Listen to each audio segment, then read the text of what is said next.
Yeah, mga ka-G, nakauwi na tayo rito sa May Kawayan. Ano natin yung yung SIM card natin. Saka yung drone, i-ano natin.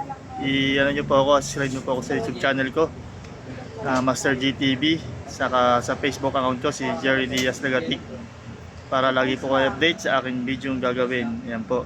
Tingnan nyo po ang ating sa drone saka sa SIM card. Yan po. Ayan, mag-ano ng drone dito sa SM Marilao. Yan, testing. Okay. Kung bibili po kayo ng drone sa SM Marilao, dito po lang kayo. DJI. DJI Marilao. Yan po.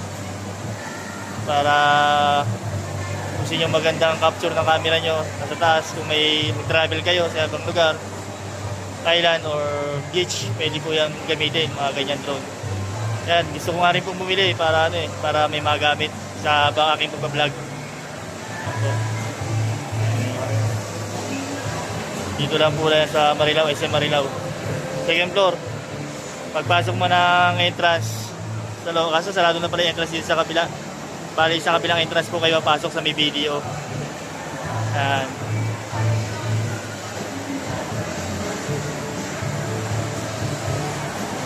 So, kakaroon din tayo dyan mga kagimbal para yan natin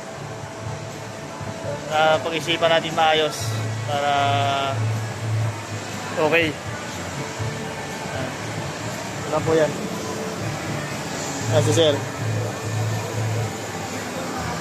Meron din po siyang mga gadget ng GoPro, DJI din po. Ayan po, maganda yung kalidad po niyan.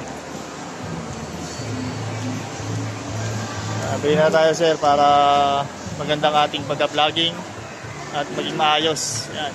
Wala kay sir. Malinaw po yung niyan, camera. Kahit sa nakikita natin sa yung mga nag-YouTube, mga inano nila. Napakaganda.